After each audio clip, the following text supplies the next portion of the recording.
Okay. ठीक है.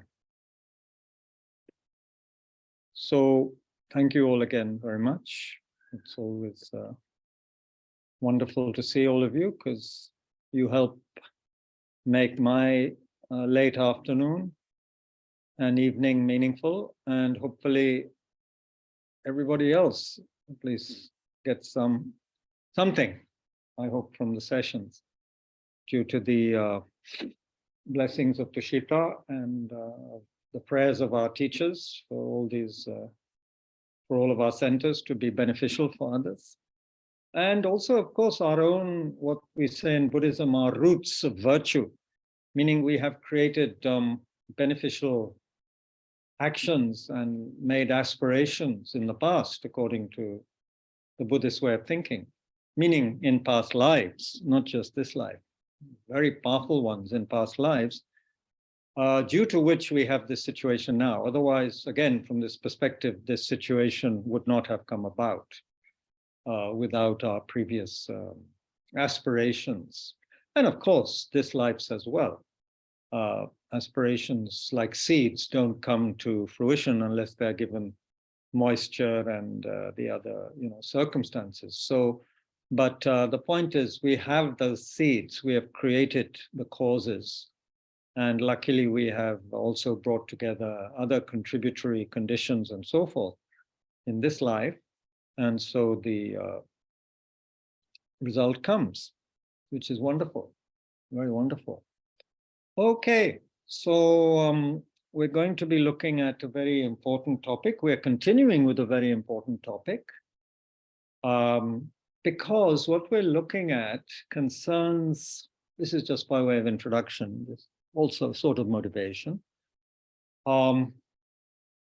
If we don't get this one right, in the sense, if we don't have a proper appreciation of ourselves and therefore of others, then everything becomes, what should we say, a little bit shaky, a little bit tricky, a little bit dicey, a little bit, even we could say, two-faced, in the sense that we may put on one particular face, which looks very dharmic. It's quite easy to look dharmic, right? You can just close your eyes, keep your body still, have the right books in front of you, and then people will think, oh, this is a dharmic person, or the right kind of hairstyle, or no hair, or certain robes, or whatever.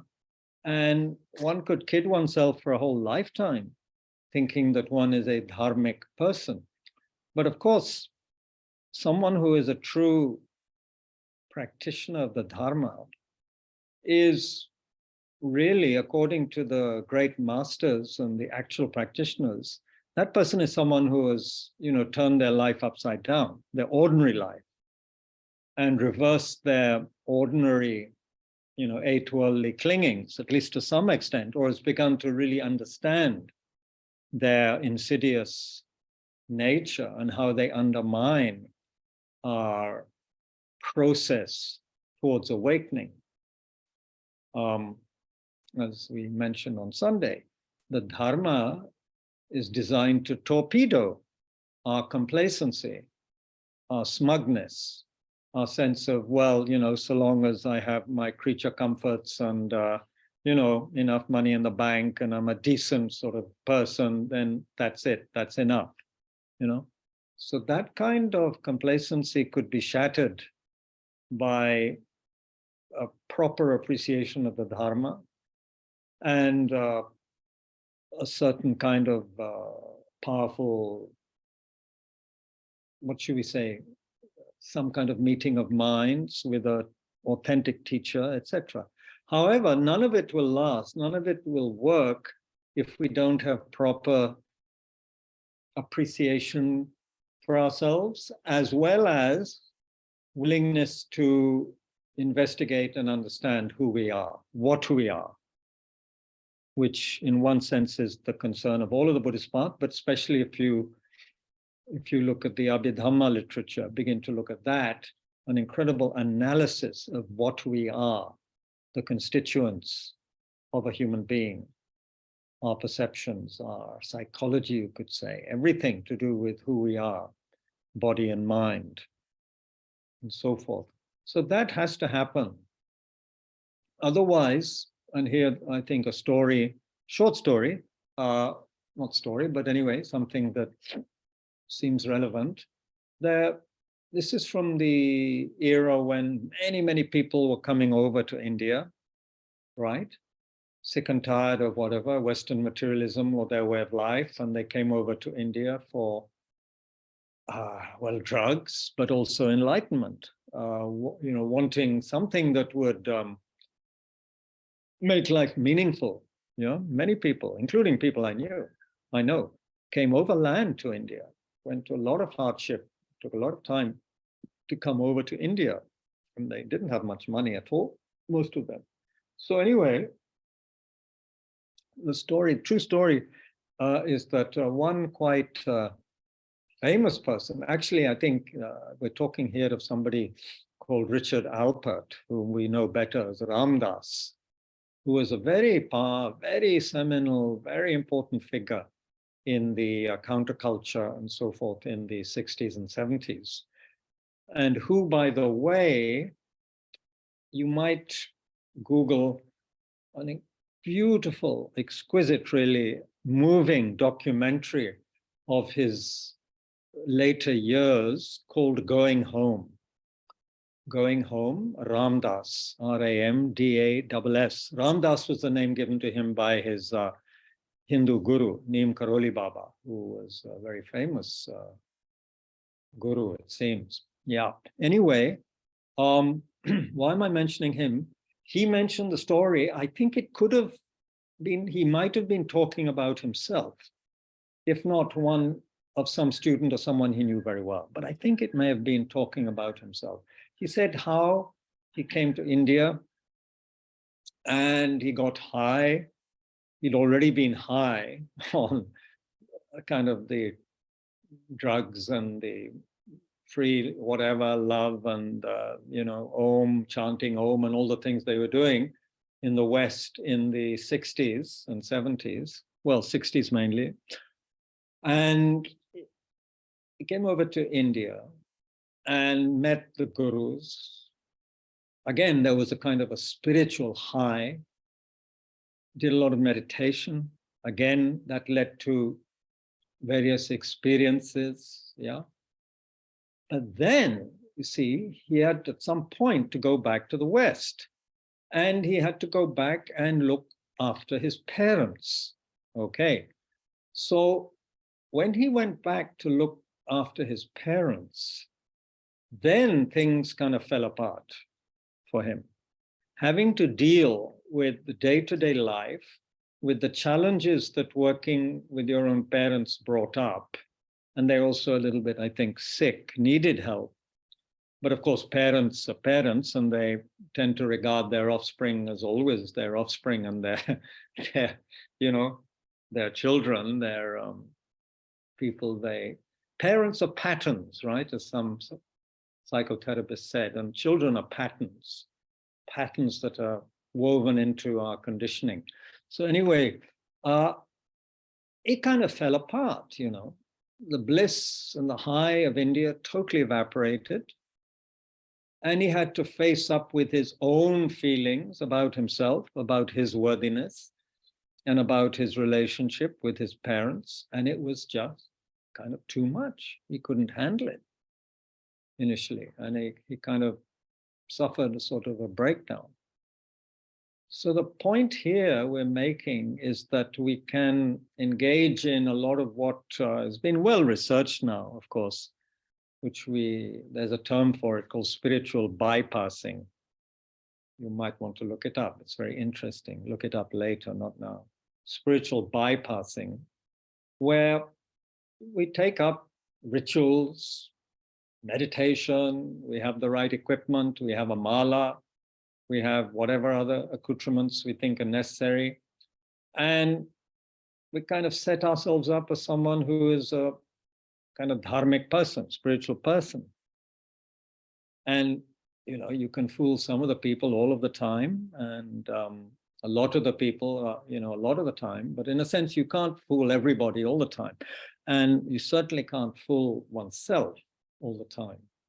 So at a certain point, one realizes, look, one has to engage in a very genuine, clear, and honest relationship with who one is. One has to understand. We may not have very little understanding of who we are, of what a person is.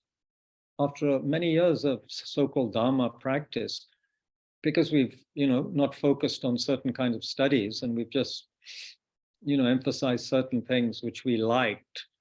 So we don't really know what is our mind, how does it really work, what are the constituents of a personality, how do we actually engage in a spiritual path, what are the Four Noble Truths at a deeper level, and how do we practice the Eightfold Path, or the, Lam Rim? How do we really get to grips with it based on what we understand of who we are? So all of this, you see, all of this needs to be properly investigated. And if we are practicing, or pretend to be, or whatever, out of a sense of unworthiness,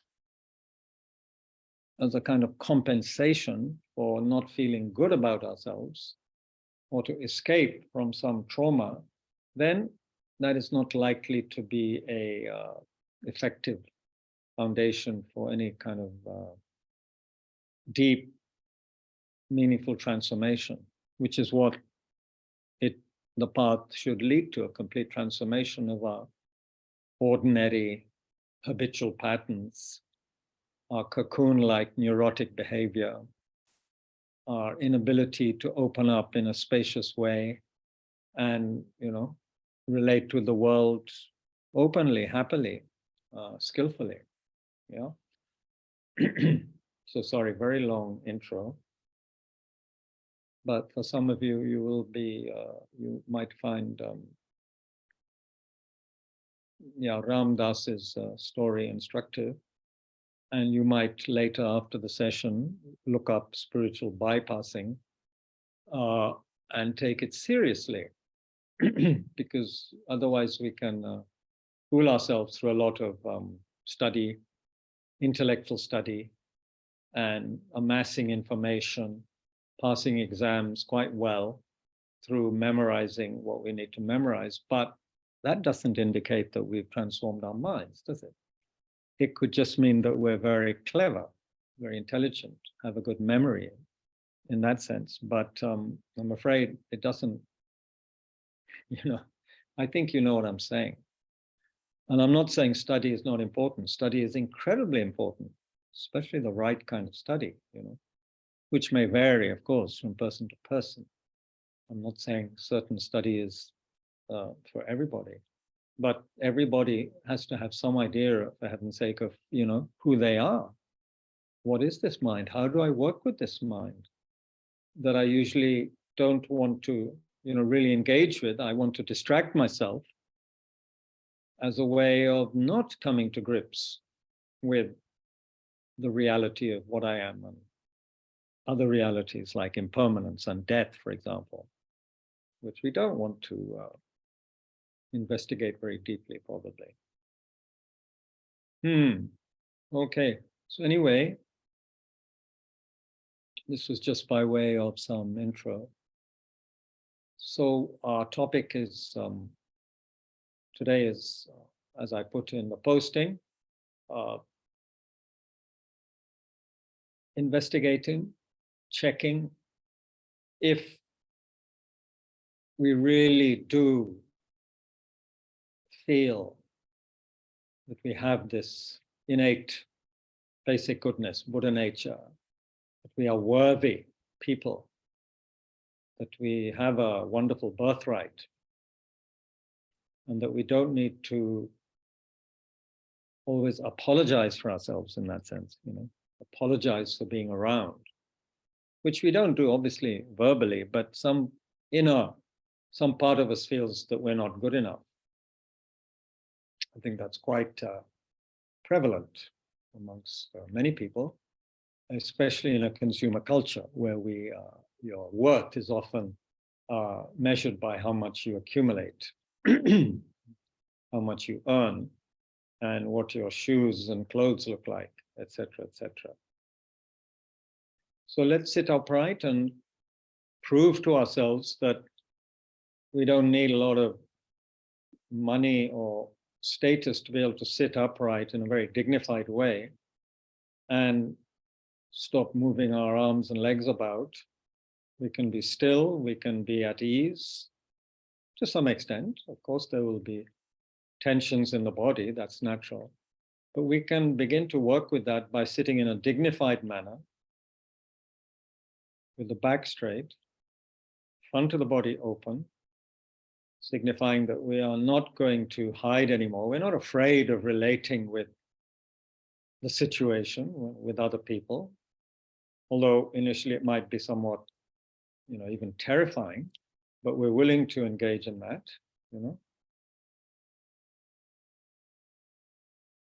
So it's as though we found our spot and we're going to sit like a mountain, unperturbed by the winds of contrary thoughts and misgivings and hopes and fears.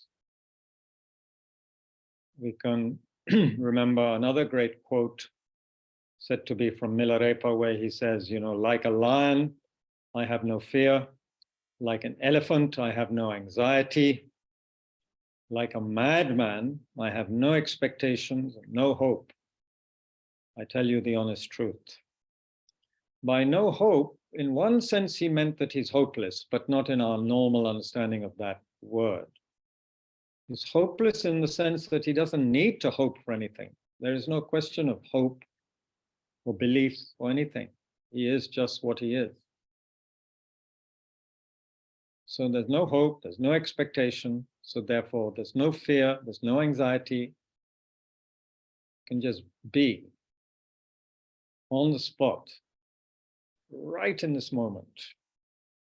Of course, mind goes backwards and forwards, but we just watch that as though we were watching a monkey, watching a very mischievous puppy at play, and we don't really get upset by it. We don't identify. We just kind of say, oh, we are up to its tricks again.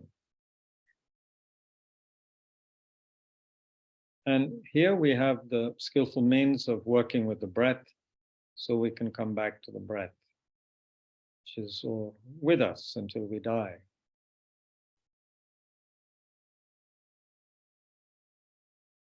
And interestingly, from the Buddhist perspective, especially from the Vajrayana tantric perspective, there is a very, very, very subtle kind of wind energy that is always there with the very subtle mind, going from life to life. So it's as though there's always some element, however subtle, of wind or breath. The gross breathing and so forth, of course, totally dissolves at the time of death and even gets very, minimal when we sleep for most people. Or when we are deep in meditation, the breathing becomes very subtle.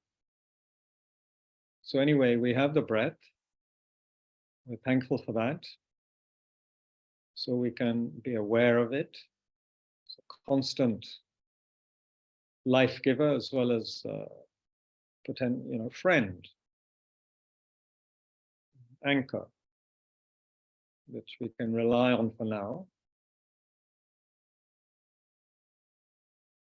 So bring the attention to the sensation of breath and a sense of touching it lightly.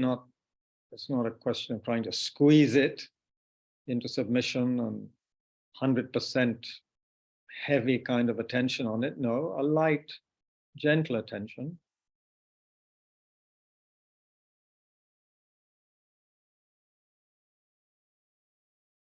Some teachers even go to the extent of saying, only 25 to 50% of the attention on the breath. Rest, there's a sense of awareness of the totality of your situation, your body, environment, other factors. So that's also possible. But for us beginners, it is good to have the breath as a kind of tether to come back to again and again, because otherwise, yes, the mind can get a little bit too frisky all over the place. So back to the breath. Thoughts come, recognize, let go, back to the breath. Sensation of breath as it enters and leaves the nostrils. Or you may be someone who is better looking, being aware of the rise and fall of the abdomen as you breathe in and out. So let's sit totally quietly for a little while. Let there be a sense of ease, a sense of letting go with the out breath, an overall sense of calm and kindness, because we are being extremely kind to ourselves and others right now. We're not creating any fuss or any hi for anyone as we sit quietly. And even the internal tamasha, the internal circus, we are not allowing it to overcome us. We're not identifying with the inner circus. We acknowledge, we let go, back to the breath. So let's sit quietly for a while like this. If you're a beginner, you may take a break every 2 or 3 minutes. Brief break.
Okay.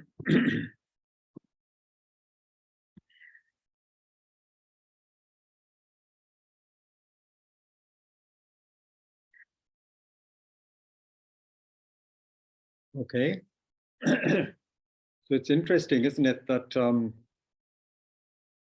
one of the worst punishments that can be given to a human being, and they do this in jails, of course, for some of the convicts, is to be put in solitary confinement. You get your food, you get everything, but you don't have human company. And that can drive people insane. And it's considered by most to be very, very, very unpleasant. And this is interesting from a Dharma perspective because, look at the yogis, look at the yoginis.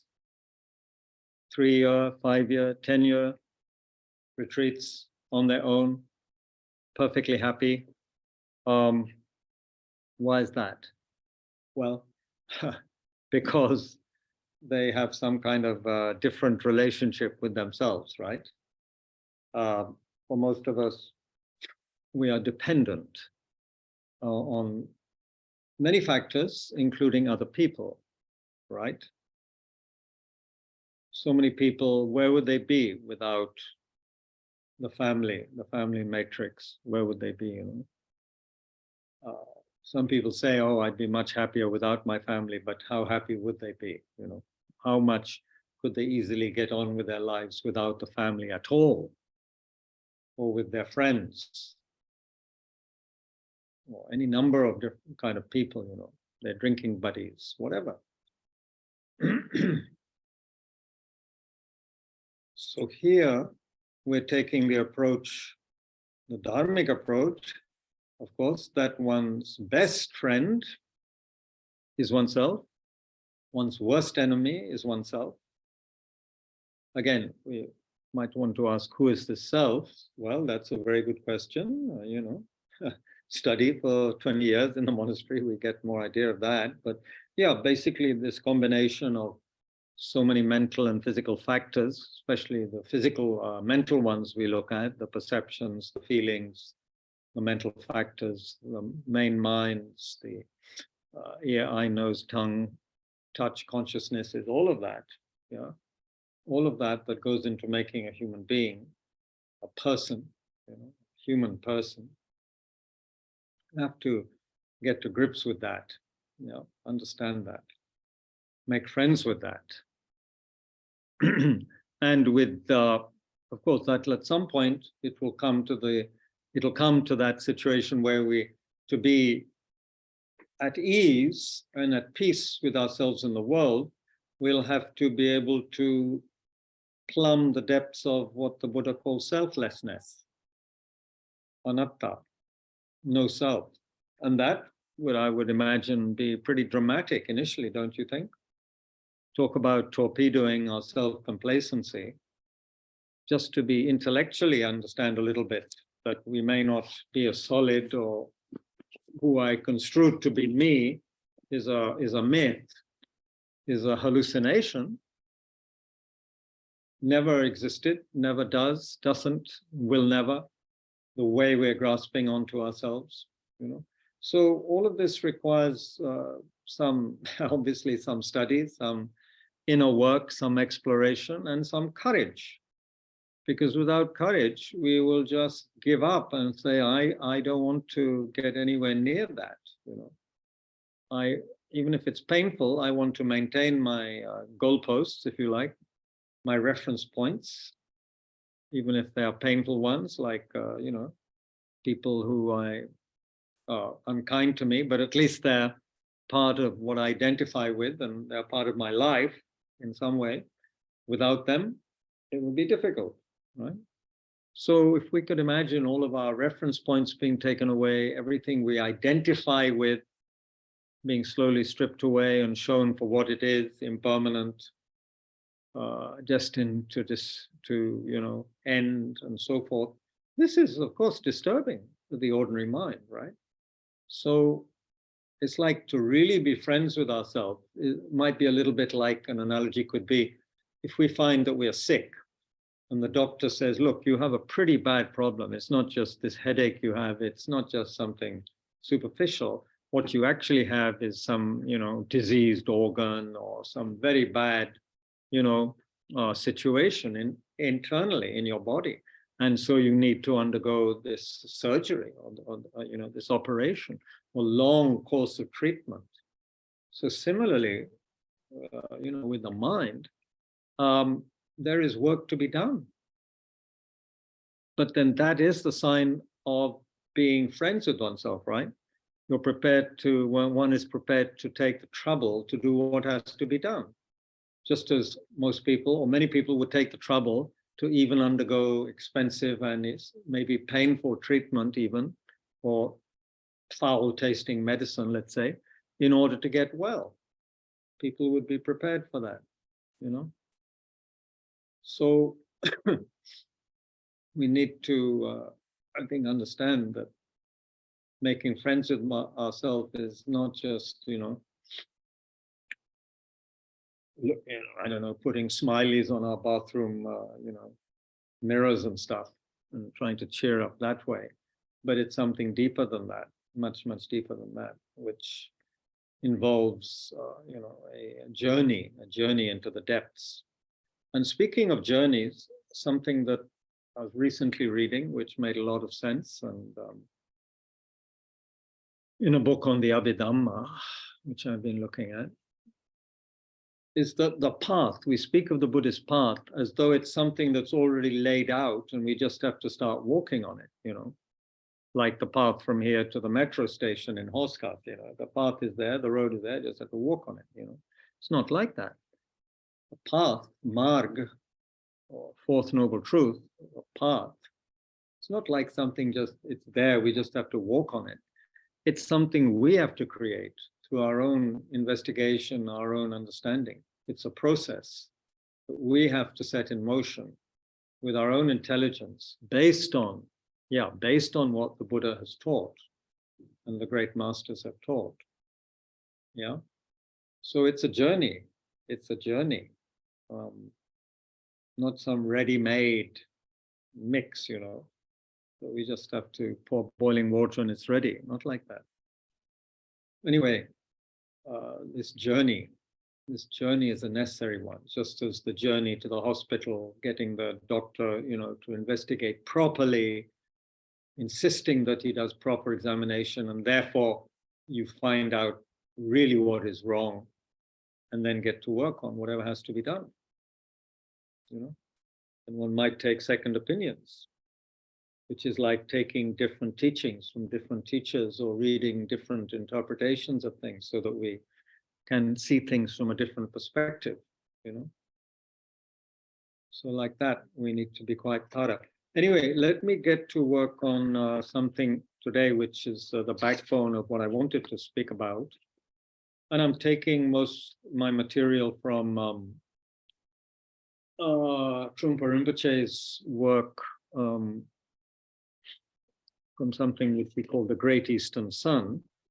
Great Eastern Sun, in some of the teachings he gave, a whole series of teachings, is related to the kind of the eastern, the sun rises in the east, and it signifies that opening of the mind, the coming of the light and warmth, in other words, the opening of the heart and so forth, the Great Eastern Sun, which he then contrasts with the setting sun mentality, which is kind of laziness, going to sleep, staying in our little cocoons, not wanting to wake up, the sleepiness and the fatigue that we engage in order to not see the truth, not wake up. There is that very strong element in us, let's face it, not to want to do what has to be done. It's just too much bother, Anyway, so I want to look at these few pages. I don't know what page it would be in the Great Eastern Sun book, but this is a compilation of different books of Trungpa. So here it would be a different page number. But for information, I'm looking at volume 8 of the collected works of Chogyam Trungpa, volume 8. which was published by Shambhala in 2004. And in that volume, it's page 181. So I'm kind of going to look at this because it's just, I find so intelligent, so useful for us modern people. It's not aimed at medieval people. It's aimed at 20th and 21st century people. Trungpa was a master of that. Okay, so he starts this chapter saying that we are worthy. We are worthy to live in this world. Simple statement, but it contains a lot, doesn't it? Some people don't think they're worthy. They're willing to jump off buildings or commit suicide because they feel not worthy. There may be a lot of excuses. Of course, this not working out, that not working out, I feel terrible. But at the base of it is that one is obviously not worthy. If one cannot cope with life, as we often cannot, all of us have episodes of this to some extent, even if it only lasts a few minutes or hours for some. But the underlying thing there is that I can't handle what's going on. I'm not worthy of it. I'm somehow not good enough to handle reality, or whatever is construed as reality at that point. Whatever is disturbing us, can't deal with it. So he says then that the journey, the spiritual journey, is a process of learning to appreciate and understand properly how we are worthy, this worthiness. Because here he's saying we are worthy. He's not saying we're unworthy.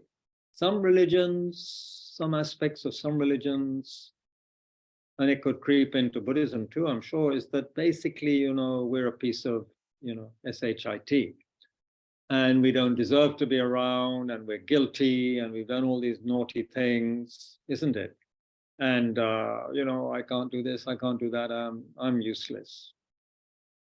And we start comparing ourselves with people who may be quite far advanced on the so-called path, and then we feel even smaller and more worthless.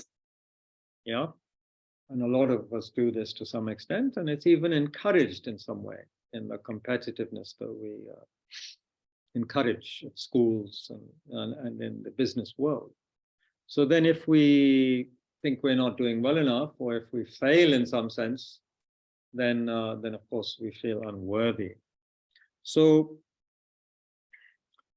the training, this is a wonderful, this is just such a wonderful work, really. If people can spend time to look at some of this material, this would be useful. Anyway, he says this training, the Buddhist training, is based on the discipline of uplifting and civilizing ourselves, which is partly a reflection of the Buddha Dharma. Buddhism provides an idea of how to handle ourselves, how to handle the body, our mind, our speech, and our livelihood all together, how to manage it properly, decently. And it's also, this training is a response to suffering and pain.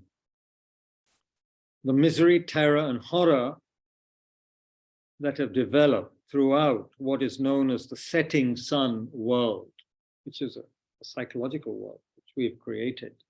What is that? A world based on the fear of death, fear of oneself, fear of others.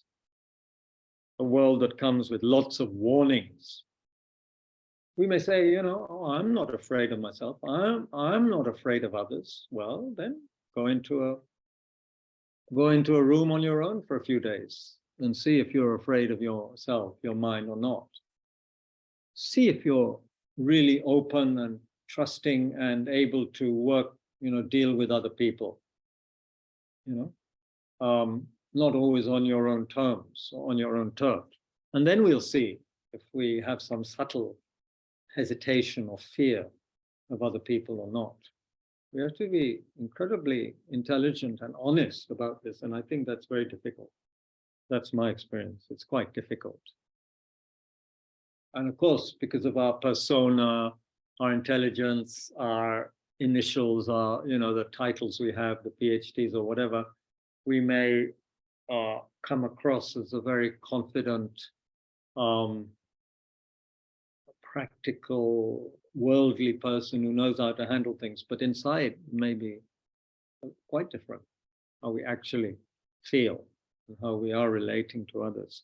And our personal lives and the mess we get ourselves in is proof of whether or not we are handling, relating with ourselves or others effectively or not, right? And if you look at the world situation, I mean, goodness, what a mess. Yesterday morning, I was told not to focus. Well, we were reminded not to just focus on what is wrong, of course. But then you go to a hospital, if you're sick, you have to focus on what is wrong for a while, right? It's taken for granted that you can get well. So that's already you're saying you can get well. But right now you're so sick, you need immediate emergency work, So in that sense, of course, the bottom line is that we are healthy. Being sick is temporary. You could put it that way. So therefore we can get well. And that's what the teachings are saying. We're temporarily ignorant. We're temporarily upset and neurotic and making a mess of things, but it's not a permanent situation. And we have the wisdom and intelligence and courage, if we're skillful, and go about it in the right way. We have the means to wake up, to get out of that pit, that dark hole. Anyway, so, sorry, the screen splits up sometimes and I'm trying to keep in touch with all of you. There are 3 people here at Tushita, and 11 of you online. Okay, so setting sun, how much are we involved with the setting sun kind of version of reality that we're very much, with someone who is on guard. We feel we have to be on guard. And we have moments, and sometimes it's very funny to watch it in others. Funny meaning, it can be quite funny how much some people are on edge. Everything is kind of a threat for them. Everything. They will question everything. They will say, oh, this guy's trying to cheat me, or this is not right, that is not right. They'll go into a beautiful room, but they'll notice what is not right, for them. There's that sense that some people are always seeing the warnings in the world and not trusting others. And one wonders, how much are we trusting ourselves if that's how we feel about the world? If we're that much on edge and not at ease. Anyway, so this is Trungpa, of course, talking in the early 70s. So, but I think, the early 70s is a long time ago, isn't it? It's 50 years ago. Yeah. But I think what he's saying is even more relevant now. So what does he say next? We have no idea, he says. We have no idea how to actually live and lead our lives in today's society. Of course, he's saying this to Americans who've just come out of the 60s, which was a time of ferment and waking up also for a lot of people. And I'm just putting it in context, because he decided to leave the lovely rural Oxford, and then he was up in Scotland, and then he scandalized people by marrying a 16 or 17-year-old woman, and then, of course, disrobing first, going to Bhutan, disrobing, coming back, marrying this young woman, and then going to the West, going further west, going to the New World, which he very movingly at one point says, I felt very alone, but I felt I had to help these people, words to that effect in one of his books he writes. Very, he was a great bodhisattva. He wasn't out for name and fame. I believe, anyway. I can't say I know, but I feel it in my guts, having heard about him and read him, heard about him from some of his students whom I've met. Anyway, so there he is speaking to these people. And of course, he feels he has to wake them up. They feel they're already woken up because they've had free sex and drugs and rock and roll and, anti-war protests and, marijuana, whatever, as much as they want. But that's not waking up necessarily, And then look what happened after the 60s, the 70s and 80s, the backlash. And anyway, so him saying that we have no idea how to actually live and lead our lives in today's society. How can we be decent human beings, dignified human beings, awake human beings? How can we conduct ourselves properly in this society? We might add world. But he was being very specific. He wanted to touch those people, so he wasn't generalizing and saying world. How can we do this without laying trips on ourselves or others? This, of course, is a very Western phrase, but I think modern Indian, Western educated Indians like us, we understand this, right? What it means to lay your trip on someone. It's very common expression, right? You understand, no? So we're laying our trips on people. In other words, being selfish and inconsiderate is what it also comes down to.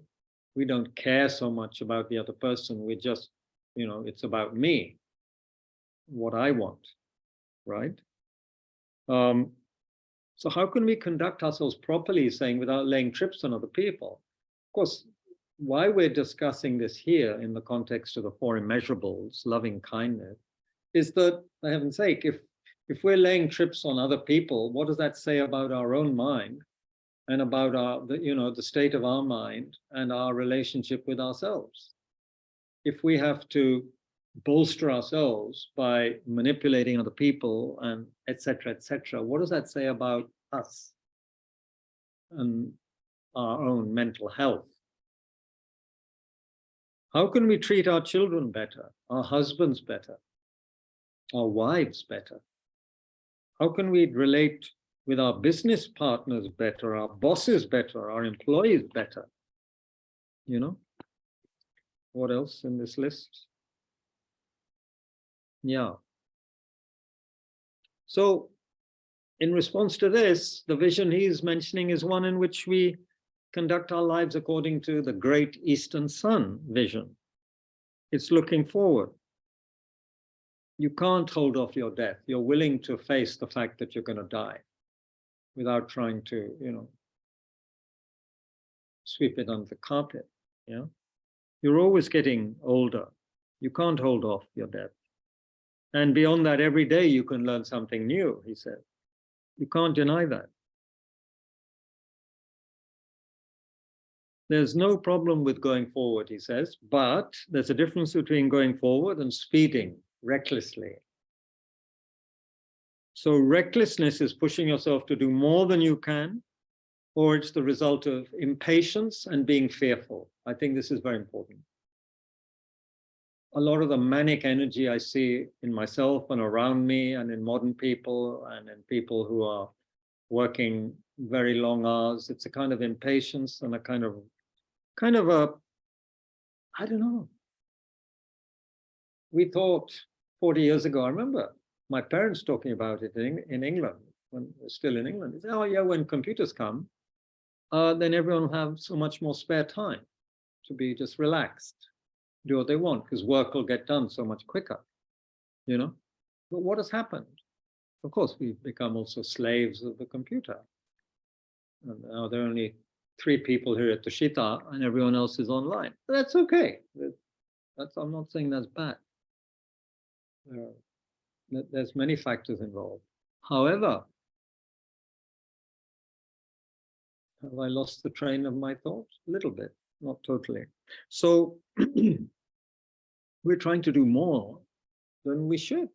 We're not slowing down and paying attention. We're speeding up and not paying attention, getting distracted.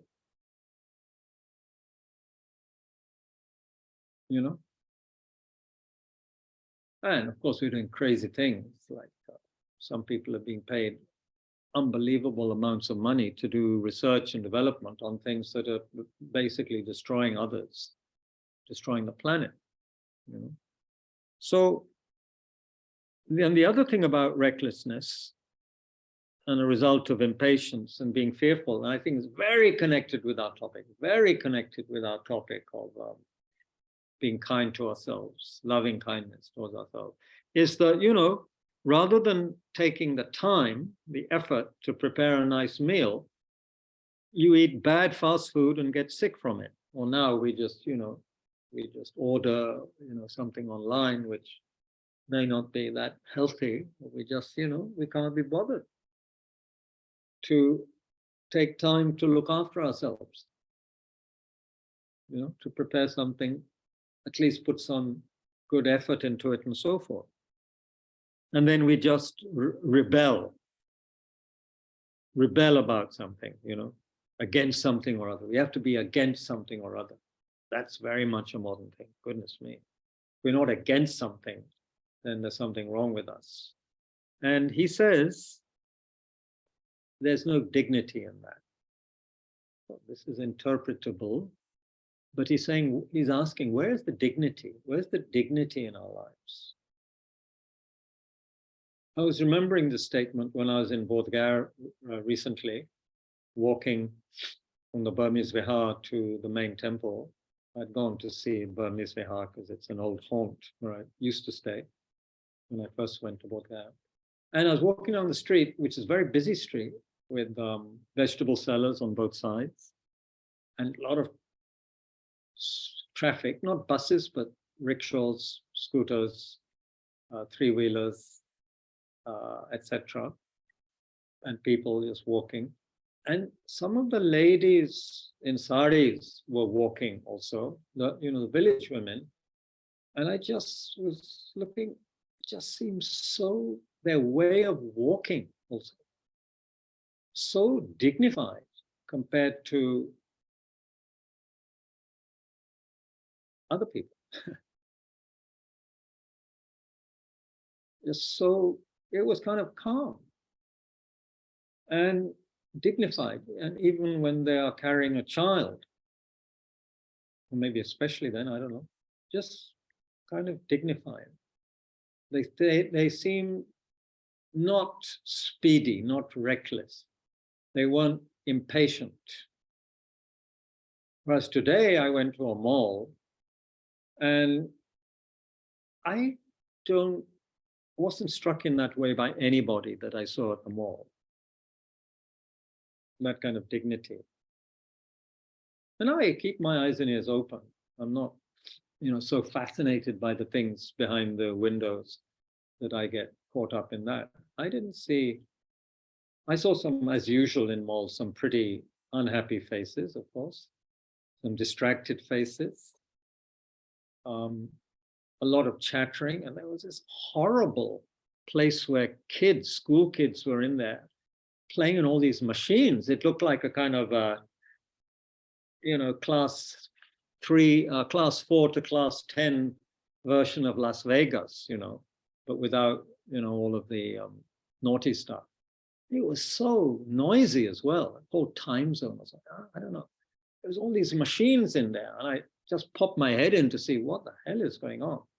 I said, that is what young people are, getting. Of course, I'm being very old-fashioned and dinosaurian, but that's okay to do that now and again. But I'm just wondering how much time some of these kids, these perhaps quite well-off little rich kids, spend in those places and totally waste their lives, their young lives. Anyway, dignity. We could check sometimes. Is the way I sit, is the way I walk, is the way I talk dignified? Do I speak in a way that is meaningful and pleasant to hear? Or is it like some kind of, artillery barrage or machine gun fire? How do I speak? How do I talk? How do I look at people? Or not look at them? Do I not look at people when I talk to them? Am I shifty? Am I ashamed of something so I can't look people in the eye? We have to check these things about ourselves, I think, to be honest. and not to be bypassing, right? It's a good word, bypass. We don't want to go through the difficult. It's like I think of Gaya town near Bodh Gaya. They're now building a bypass. So you don't go through the juicy, messy, noisy parts of Gaya. You can bypass it. And the bypass has been created through taking up farmers' land, of course, by screwing up the countryside. But you can bypass the difficulty. And of course, this is just an analogy. It is very useful not to have to wait hours in Gaya to get through it, obviously, especially for trucks and big vehicles. But anyway, we have to be careful if we're bypassing the difficult stuff because we're just too lazy. We're in a hurry, right? We want results. We can't be bothered to walk to the market and buy stuff, so we buy it online. Whereas we may be someone who thinks, yeah, we have to save the planet, but we buy so much stuff online and the packaging is choking our dustbins. That's, from Trungpa's point of view, the setting sun approach. We're greedy and we have so much wastage, and it's other people's job, especially in India, to clean it up, to clean up our mess. Anyway, dignity is having consideration for others and being gentle to yourself and others. We could spend, that could be homework for us, isn't it? For all of us, checking that one out. Dignity is having consideration for others. What does that mean? We have to check. If we understand the words, what does it mean? Again, that reliance we speak of, don't rely on the words, rely on the meaning. We all know what those words mean. You don't have to check in Google what consideration means. Although sometimes it is useful to check a good dictionary. There are several subtle meanings to many of these words. But, you know, we basically understand the words. What's the meaning of it? Having consideration for others, being gentle to yourself and others. Gentle, that's kind of, you know, too soppy. That's sentimental. That's what mothers do with their kids. I'm now a grown-up, tough person who faces the world. Gentleness doesn't work. People will, you know, mow you down if you're gentle. That's the approach. We have a very macho kind of testosterone-fueled approach. Which is not to say we shouldn't be dynamic and sometimes aggressive in a good way. But if it's totally without gentleness, then we have to check what happens. What happens?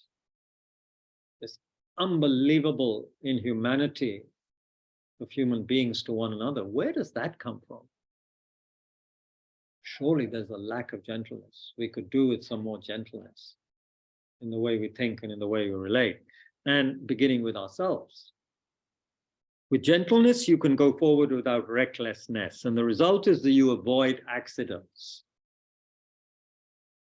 And he gives the analogy of riding a horse. If you have a good seat on the horse, a good posture, proper control of the reins, then as the horse moves forward, you and the horse are synchronized so that the horse doesn't buck and throw you off.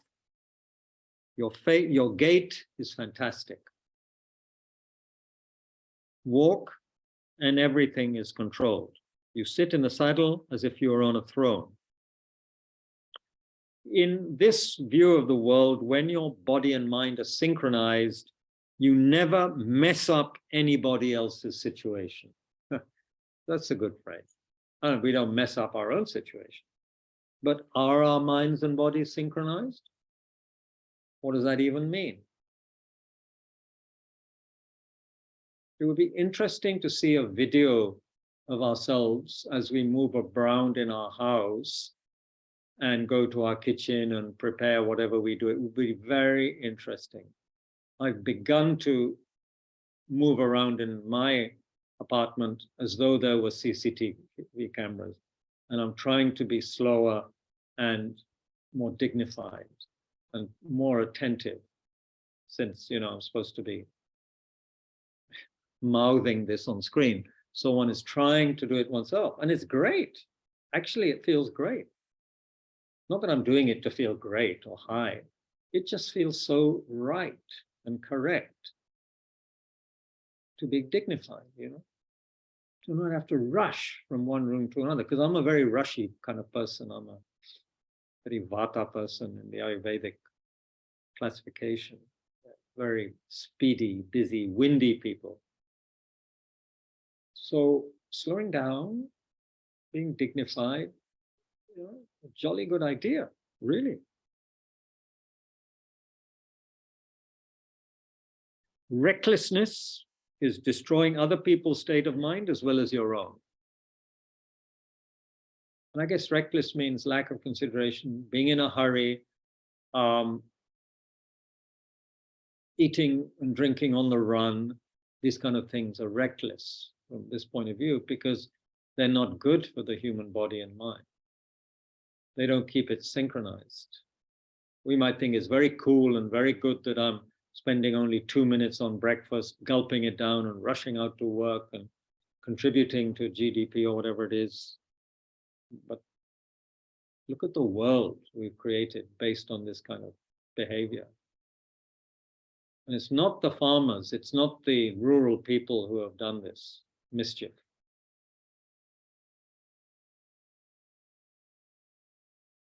They're the ones who, in a dignified fashion, you could say, walked back to their villages when they were abruptly told that there's a lockdown. They just did what they had to do, what they've had to do all their lives, is bear the burden of being us, setting sun world peoples, that's what we can live our world based on. The labor of people who aren't as fortunate as ourselves. Anyway, I don't want to get political or Bolshevik here, or whatever. So the training is learning how to be gentle and why that works better, understanding deeply why that works better, which will only come through experiencing it. Why would it be better? We speak about mindfulness, don't we? But how can we be mindful if we're speedy all the time? And mindfulness of me, what my body is going through, what my mind is going through. So many sicknesses are detected so late in modern society. Why is that? I wonder. Is it because we just aren't paying attention? Or we do and we couldn't care less? We say, okay, badme, tomorrow, later, I'll deal with this pain and that pain and all the rest of it. Who cares? I have to get on with things. Is that being kind to ourselves? We can check it up. So this training process, it's a process, he says. It doesn't say this path, it's a process, educates us to become very decent human beings. So we can work with our domestic situations and with our emotional life properly. That's a big one.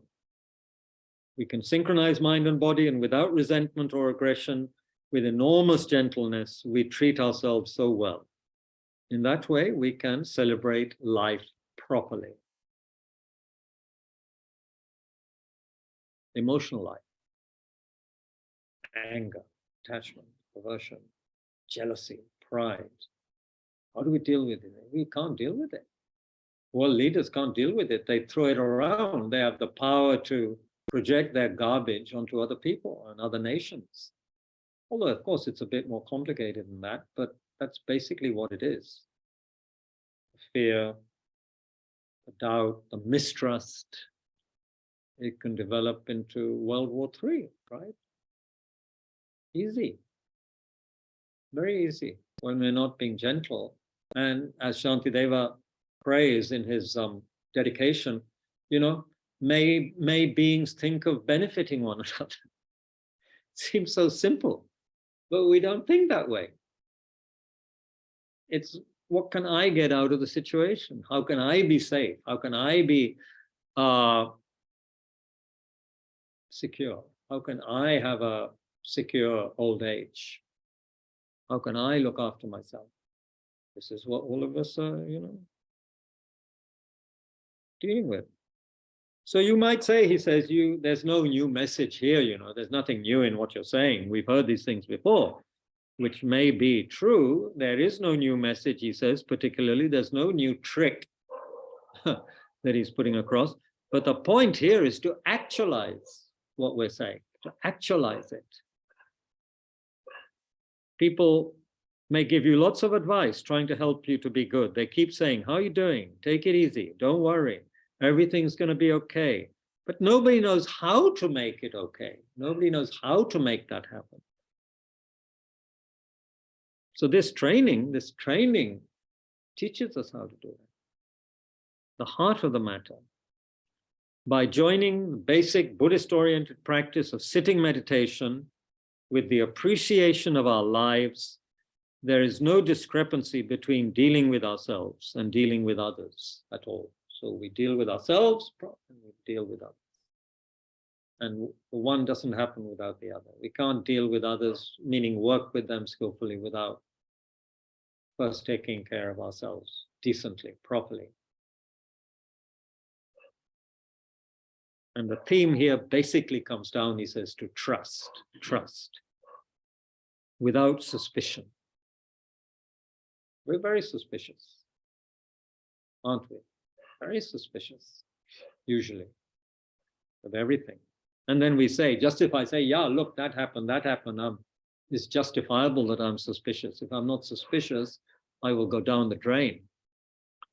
But think about what that's like, he's saying, to have that as a kind of attitude with which you face the world all the time, without any trust.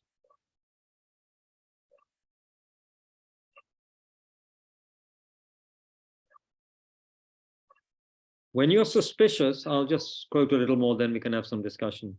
When you're suspicious of someone or something, then you study that person or situation, and you say to yourself, suppose this happens, then that might happen. If that happens, then this might happen. You imagine possible scenarios, you build up your logical conclusions, and you create a plan to rid yourself of any potential danger, which prevents any form of real trust. In this case, what I'm talking about, he says, is giving up possibilities of a warning system for danger at all. Giving that up. This is not a border where you have radar and, all these things ready for the enemy, who's about to attack you. So we're talking about unconditional trust, which means, first of all, that your own situation is trustworthy. You are as you are. Karen Doe is a good Karen Doe. Joe Schmidt is a good Joe Schmidt. Trustworthy Joe Schmidt. Or we might say,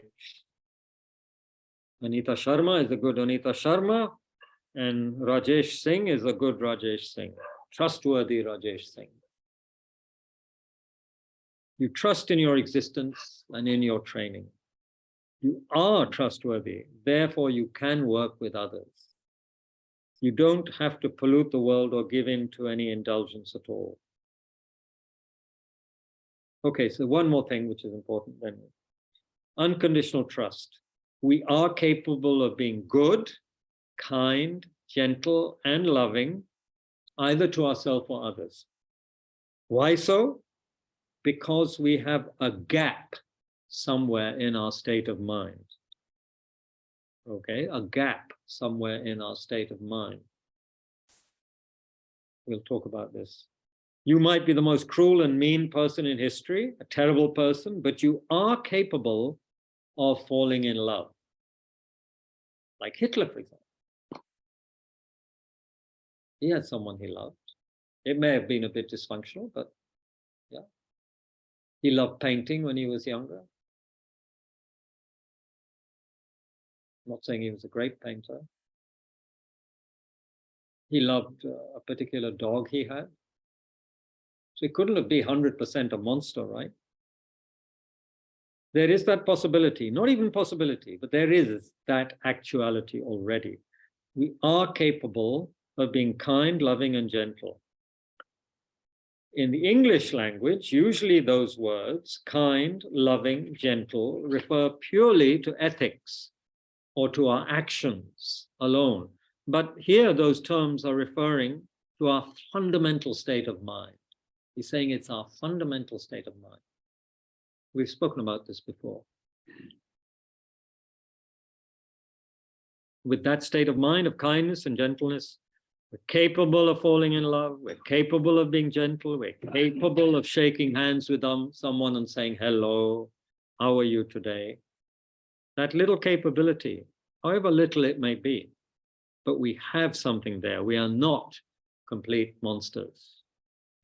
We do occasionally smile. We look at someone and we feel good. May only be for a short period, but we have something in ourselves. And if we cultivate that experience, that dot of goodness, that spot, then we find that we have a dot in the open sky.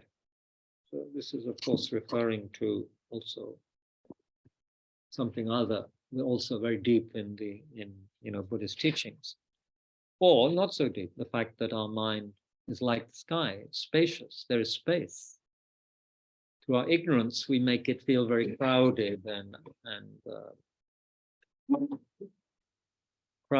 disturbed, but it's spacious. Actually, there's space for everything. Okay, sorry, I went blah, blah, blah, blah for so long. 50 minutes, that's, I don't know, as much as university lecturers maybe. And there's someone. Oh, can you please stop setting up examples of Singhs and Sharmas who sound like upper caste names? They do indeed, how dreadful. I should have said Saxenas or Das or something like that. Anyway, there you go. We have all these divisions, all these things that upset people. So yeah, it was just off the cuff. All right, so what else do people, any feedback from all this? You may say, Trungpa must be, what's he on about, Do you think there's a dot of basic goodness, more than a dot? What does he mean when he speaks of a gap in our minds? The kind of saving factor. But metro stations, they say, mind the gap, mind the gap. Famously at one London metro underground station, Old Street, I think, or something like that. Mind the gap. So what does that mean? Why a gap? Gaps are dangerous, right? You can fall into gaps. Like, manholes without a cover. Kill yourself. Anyway, I'll stop talking. If anybody feels moved to say something, please do so.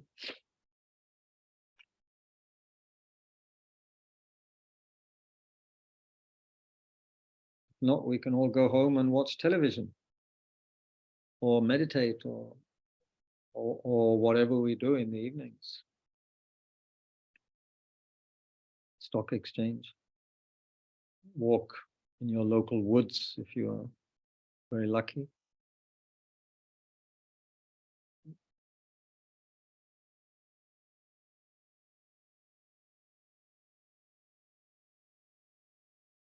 Noble silence. Good, good. How does your body feel right now? All of us. How does the body feel? The body. Shoulders, chest, head. How do we feel? Are we relaxed? Are we upset? What are we? What am I right now, this moment? We can regularly check what kind of thoughts are streaming through my mind, if any.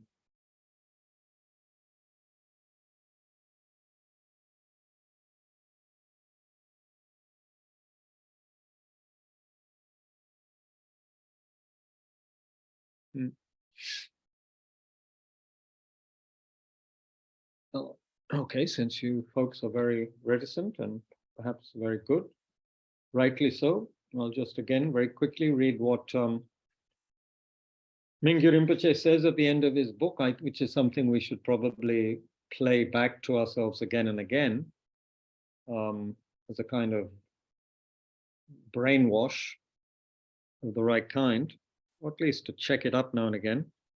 he says he wants to give one small piece of advice at the end of this amazing story of him leaving his monastery and wandering around and almost dying in Kushinagar of bad food. Right at the end of the book, he says, the key point of the entire path is that all that we're looking for in life, he doesn't say something, all that we're looking for in life, all the happiness, contentment, and peace of mind is right here in the present moment. Our very own awareness is itself fundamentally pure and good. The only problem is we get so caught up in the ups and downs of life that we don't take the time to pause and notice what we already have. One way, that's a summary of what Trungpa has been saying. We don't take the time to pause. We don't take a gap. People who take a gap year between school and university, often that. So I did that. It was so important for me to take a gap between school in England and university in England. I came to India for 7-8 months, one of the best times, most instructive times of my life, traveling all around India by train. And we're talking 1975, so it was a different time. No internet, no mobile phones, not much of an air network at that time also. Everything train. Anyway, I wouldn't have had the money to fly. So gap, take a gap. I learned a lot in that gap between relentless academic study and staying up all night writing essays. I met a lot of people, people of all kinds, all over India.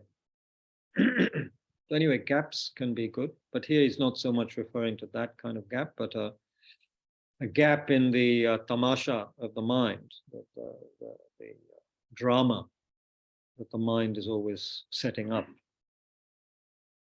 A gap in that. Like in some of you who may have read Tibetan Book of Living and Dying, Appa Pant was a famous Indian diplomat. Ajirji would have known of him or maybe met him. Anyway, he was sitting watching something, some Tibetan performance with another great Lama, maybe Tujam Rinpoche or Dingo Chense Rinpoche, something like that. And he kept on, pestering Rinpoche and saying, what is meditation? What is meditation? And they were sitting watching this performance, and Appa Pant kept on asking this question, what is meditation? And then Rinpoche said, look, you have all these thoughts, right? Yeah. When there's a gap, that's meditation. But of course, we feel thinking is so great all the time, which of course thinking is great, but it's also not everything. So anyway, gap. There were no gaps in music. Would there be music? Music relies on gaps. Speech relies on gaps. Otherwise, it would be, there wouldn't be any gap. I guess if you slow down the buzzing of a mosquito, even there would be gaps. Not that we notice it when they're next to our ear at night, as some of us have experienced recently. Okay, it's 8:05. Anything? Anybody?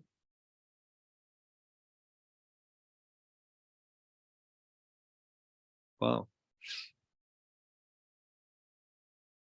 I'm wondering why the gap. Where it is. Why the gap exists.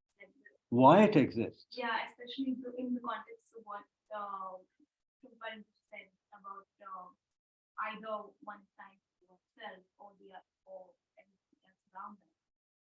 And it rarely probably happens simultaneously.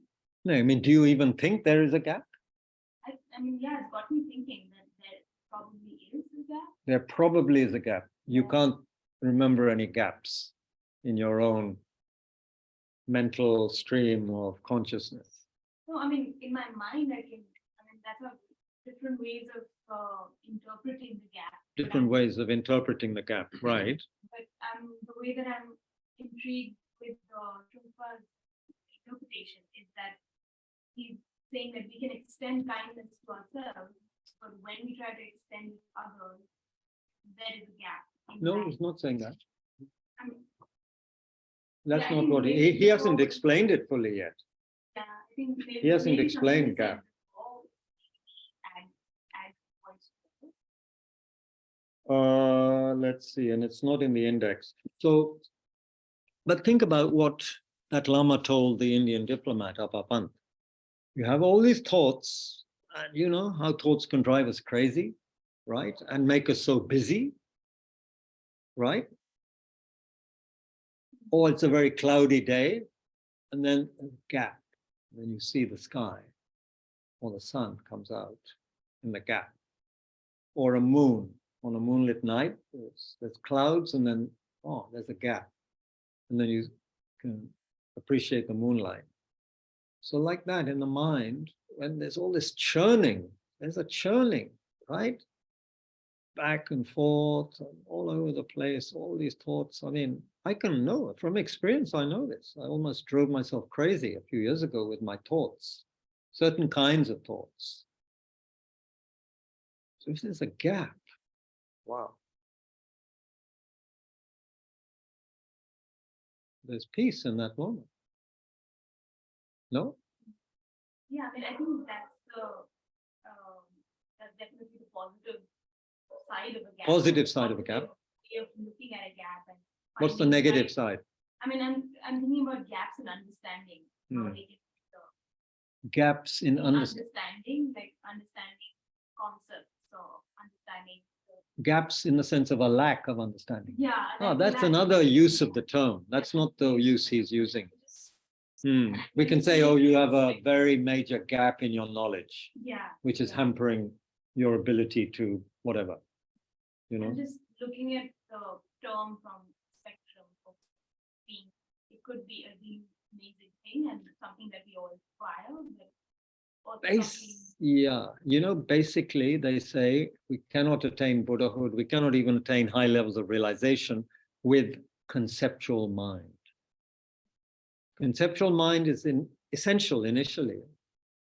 Conceptual mind is like, okay, death is definite, time of death is indefinite, and blah, blah, and thinking about it. And that's very necessary. But at a certain point, something else happens, which is not conceptual.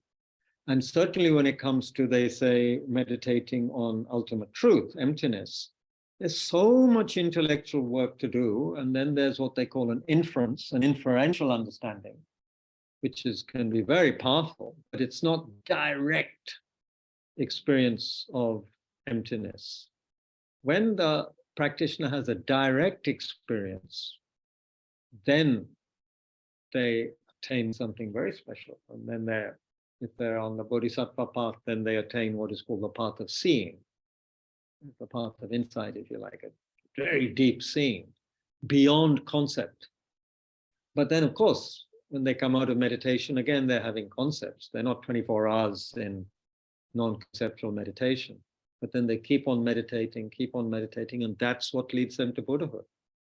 Keeping on going into the direct, non-dual understanding, perception of emptiness, not via a media, not via an image, not via any kind of inference, direct. And they use analogies like water poured into water or stuff, you know, totally mixed, non-conceptual. Some Buddhist teachings, probably Mahayana schools, say that when one is a fully enlightened being, one has no conceptuality ever. So there's no conceptual thinking. There's just spontaneous activity to benefit others. So Buddha doesn't think, okay, I've been invited to go and speak or do this and that at a particular time. No, just for Buddha energy, it just happens at that high level. Of course, if we think Dalai Lamaji is a Buddha, then of course he has conceptual thoughts also. Living in this world, he says, okay, yeah, I've been, as we can see very clearly, he says, oh, this microphone is not working properly. He will say all these things. That shows he has conceptual thought, obviously. But in the sense that the Buddha aspect that has been developed, even in someone like Dalai Lamaji's mind, at that level, there is no conceptuality. So anyway, the point we're making is the gap, I think, refers to the gap in the conceptual, what Trungpa calls subconscious gossip, that is going on all the time, the subconscious chit-chat, which is all thoughts. It's all thoughts and images, and it's all conceptuality, which is like creating a very crowded situation, you know, like being at, Rajiv Chowk Metro at the rush hour. It's like, hard to see the exit sometimes, or where you have to get to. And then yesterday I was at Terminal 1 Metro, and it was so spacious. It was just, there's no one around. It was great. But of course, we're taught that when people are around, you have to say, oh, wow, there are my mothers, past life mothers.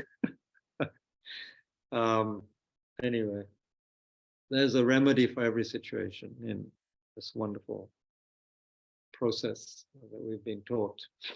Yeah. But yeah, gap. We should investigate the gap and see if there's any gaps. And sometimes, maybe when we are struck with beauty or with love or with passion, there's a gap, right? There's no conceptual thought happening. It's like you're not in, or some sports people, when they're in the zone, it's just a flow of play. I doubt they're having many thoughts then. It's just kind of an intuitive wisdom is taking over. But based on how they have trained, they haven't got there without training. But only then. It's like riding a bicycle, isn't it? Even that. When we begin, we're anxious, we've fallen over a few times, hurt ourselves, so we're anxious, we're very effortful. But then when you learn to ride a bicycle, it's like, wow, it's just totally natural. You don't have to think about it at all. Well, a little bit, of course. You have to watch where you're going, and you're in a country which has bicycle lanes, you have to stay in your lane, If you're in India, you have to not get knocked over by a bus or whatever. Or another two-wheeler, yeah, motorbike. Anyway, sorry, I'm not looking at the chat. Thank you. Good evening. Yes. What else? Uttamji, Tabashir, Katya, Ajirji, Neil, Nilitaji. What else? I hope you're not all doing something else and just have your names up.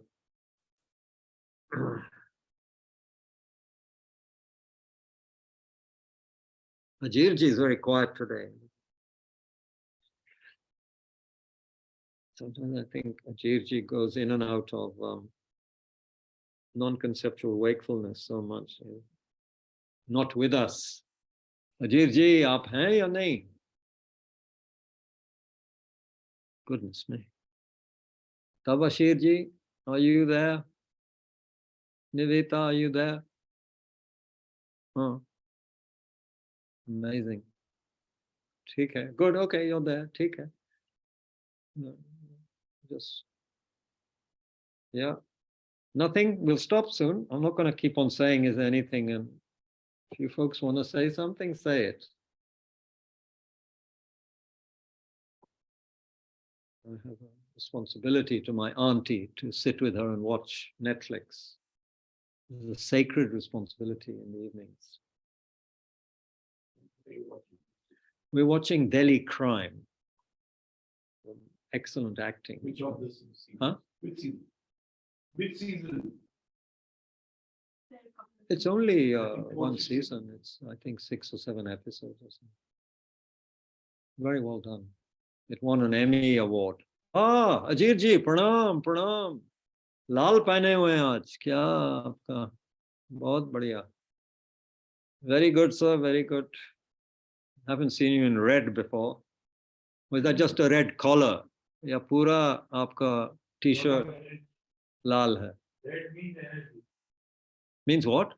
Energy, Yeah, Bob Passion, says that red means energy, passion. passion. Are you feeling energetic and passionate? Ajay? Fire. Sorry, Bob is being a good backbencher again. You know. Okay, good. Well, anyway, can't unmute. Okay. Koi nahi. I think I've made. Hold on. Is that? Oh dear. Is this my? Uh-oh. Uh-oh. There I am asking you to talk, and nobody put that in the chat. Now you can unmute. I'm so sorry. It shows how unaware I am. Goodness me, I'm sorry. अब आप बोल सकते हैं अजीत जी, माफ कीजिएगा.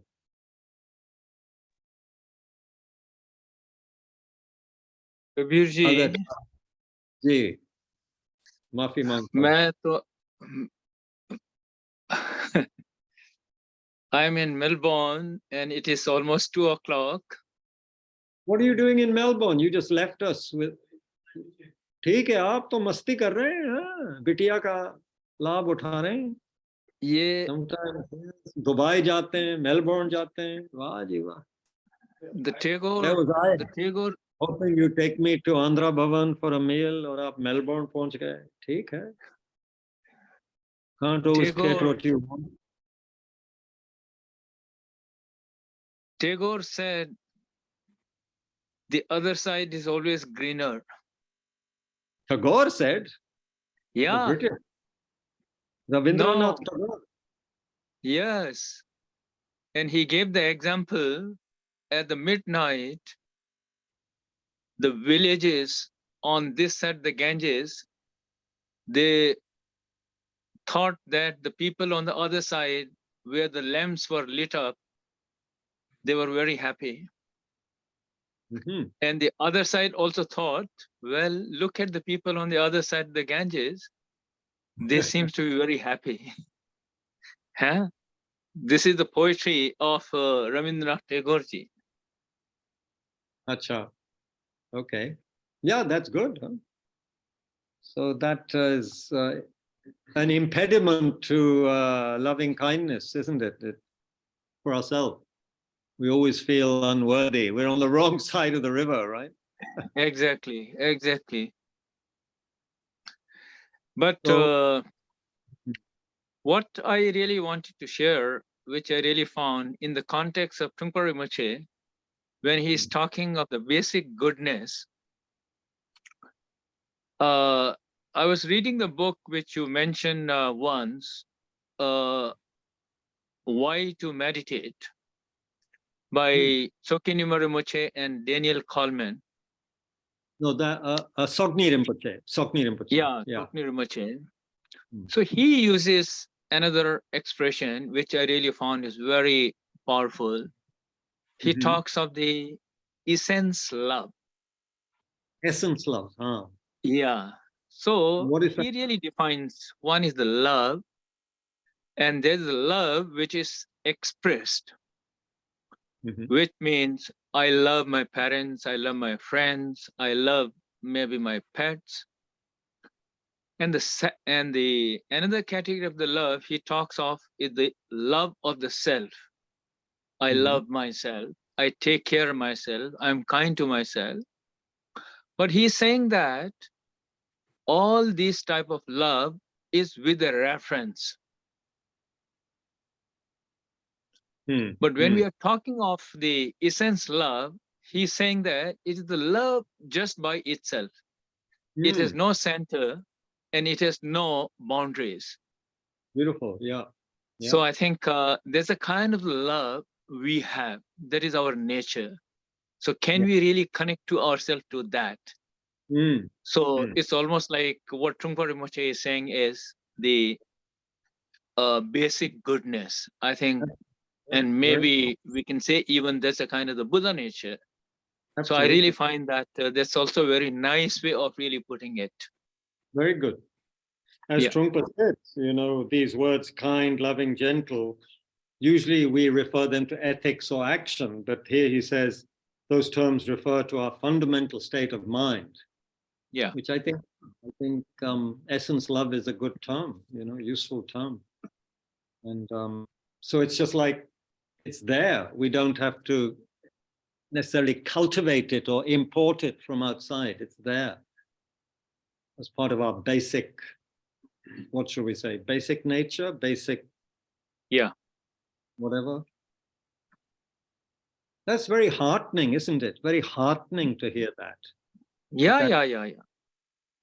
we are not essentially hatred, or essentially envious. Essence love. That's nice. Yeah. Thank you. So you should go to sleep soon, or you won't be able to function in the Australian dawn. You won't be up at crack of dawn. Beautiful Australian skies, the blue skies, I remember from Australia. That's right. That's right. The sky is very blue. The ocean is very blue. The landscape is very green. Right. May I ask you one thing, Kubalji, please? Yeah. Kumar Datta. Boliye. Actually, how can I relate investigative gap to analytical meditation? And is it that gap when just apart from feeling in the conceptual levels of the mind, in between the breathing in and breathing out, just to Wahan bhi ek gap hai. Yes. that is also there a gap, right? At the some teachers say at the end of the out breath, before you breathe in again, there is a gap. There has to be some kind of gap there. So they say, be aware of that gap. Just be aware of that little gap also. And that can be useful in creating a break in this chain of constant thinking and conceptuality. But there is a gap at the end of the out breath before we breathe in again. Okay, nice. Another point, very nice, very nicely they explained. Another point, please. Boliye. Now, my another point is, how can I relate my investigative approach to analytical meditation? How can you relate? How can I relate? Relate it to what? Relate it to what? To relate my investigative approach to analytical meditation. आप हिंदी में बताइए. I mean, you have to relate it to something. What are you relating it to? Suppose मेरा जो investigative approach है during the meditation level I am talking about, and how that investigative approach be related to analytical meditation. Investigative approach is analytical meditation. It is. I understand. Analytical meditation involves investigation, analysis. Yeah. And we're not necessarily, we're not looking for the gap there. The gap mainly refers to when we are working with more non-conceptual meditation, like with the breath or kind of open-ended awareness. We're not particularly thinking about something and, employing reasoning and logic, which is very much connected with thought processes. Very, very important, but we're not looking for gaps there. However, I guess some people would say that if you are properly investigating, then at some point there can be, what people call the aha moment, where you really, the person understands something at a deeper level. And at that point, there might be a gap in the thought process, right? Because the mind has gone deeper and has understood something, at that kind of level. Yes, kind of deeper level, not just the thinking level. Yeah. Fine. Thank you very much, Kubalji. Thank you for your nice explanation. Hope to see you in April if I'm. Okay. Yes. Okay. Come and stay in Delhi. You shouldn't stay in Bengal too long. Yeah. Yeah. Okay, see what happens. Hmm. Okay, thank you. Thank you, sir. Thank you. So maybe we can call it a day or an evening or whatever. People can get back to finding the gap in the rest of the evening. Is there going to be a gap, or are we trying to fill up the space with something?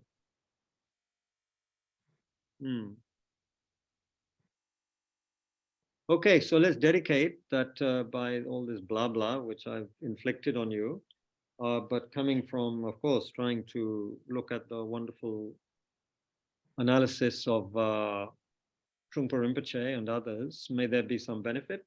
May it open our minds to how we are leading our lives and whether or not we are being gentle, dignified, and kind in the right way towards ourselves, so that we can then be that way with everybody. May we never be separated from these kind of skillful teachings. The great masters, may they continue to inspire us with their examples of their ease, their compassion, their penetrating insight, their vast array of skillful means. May we never be separated from such teachers and from the teachings of Lord Buddha, and the example of his life and dedication, hard work.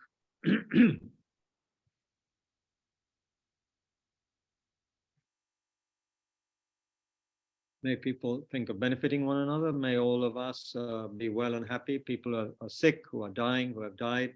May they all be well and happy. May those who have died have good human rebirths where they can practice the dharma again.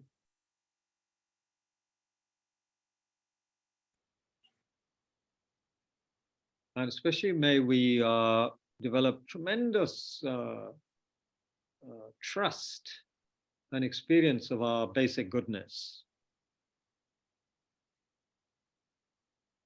And based on that basic goodness, basic sanity, basic worthiness, may we confidently, like the sun, be of benefit to others, bring warmth to others.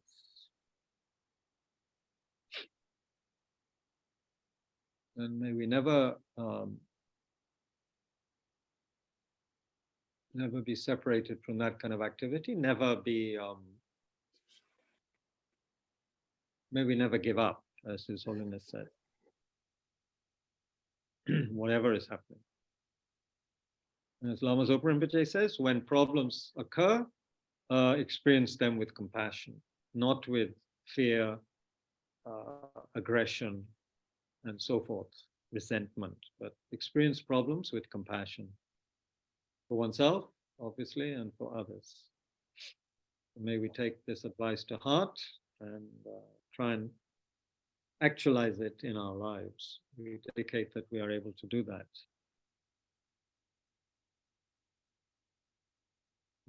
His Holiness Dalai Lama, Kyabje Lama Zopa Rinpoche, all the other great masters have long and healthy lives. May all the Dharma centers be successful in benefiting others.